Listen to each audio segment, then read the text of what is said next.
لا تجزعي.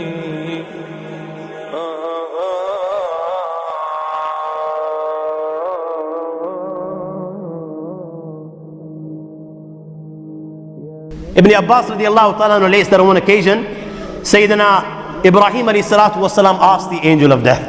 He said, "O angel of death, show me the form that you assume when you come to take the soul of a good believer, the sons of the Akhirah, the followers of Rasulullah, the lovers of Rasulullah sallallahu alaihi wasallam. Tell me, how do you take their soul?"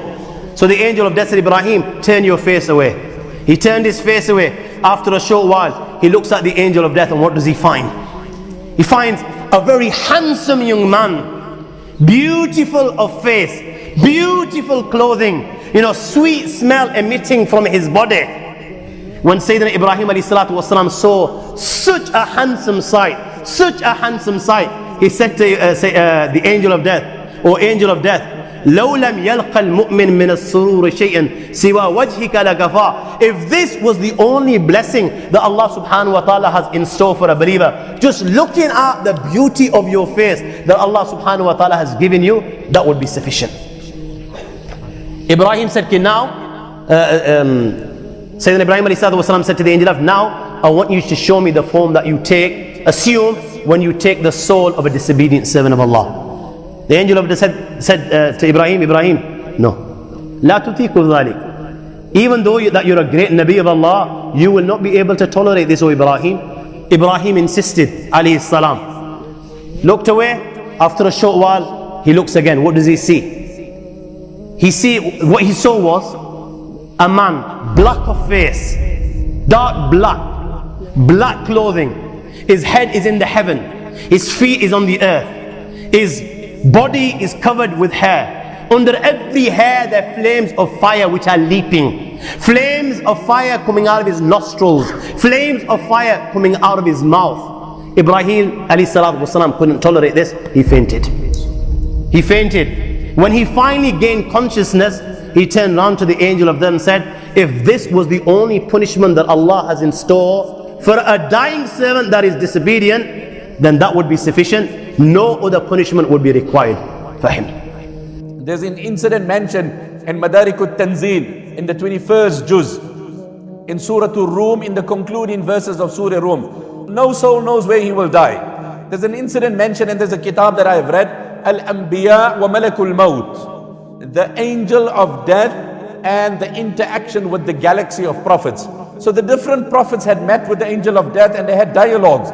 And there are great discussions. There is a hadith in Muslim Sharif where when the angel of death came to Sayyidina Musa alayhi salatu wasalam, and Musa alayhi salatu wasalam engaged with him, and Musa alayhi salatu wasalam rebuked him and said, "Go from here."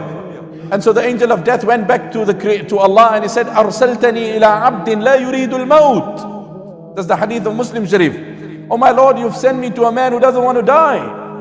And Allah said, "That is my prophet Musa. Go to him, identify yourself to him, and tell him you are a messenger and you have come to remove his soul.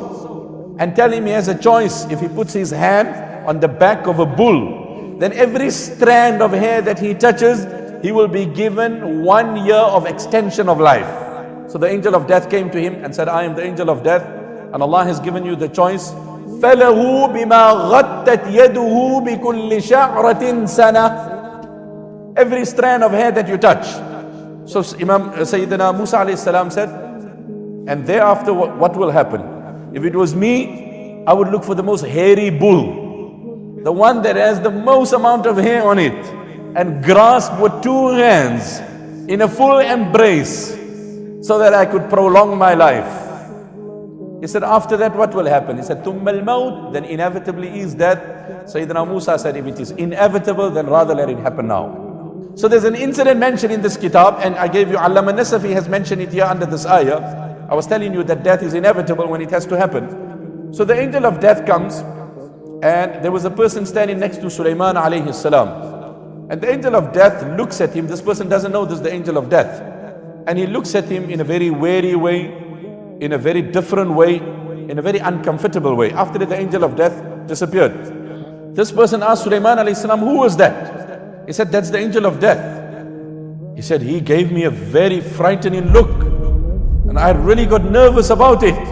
So please order the wind to take me to some very remote location. Now we know the wind would blow for Sulaiman alayhi salam. One of my scholars used to say, Sulaiman Airways, flysulaiman.com. Before you had your airline and before aviation had reached there up 35,000, Sulaiman Airways was flying.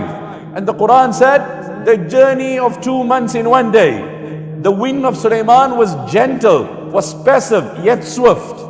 So it wasn't aggressive. It wouldn't cause harm to nature. It was eco-friendly. There was no emissions of gas. So Sulaiman alayhi salam instructs the wind to take him to a very remote place. Subsequently thereafter, the angel of death comes back to Sulaiman alayhi salam. And he asked Sulaiman alayhi salam, where's the brother that was here?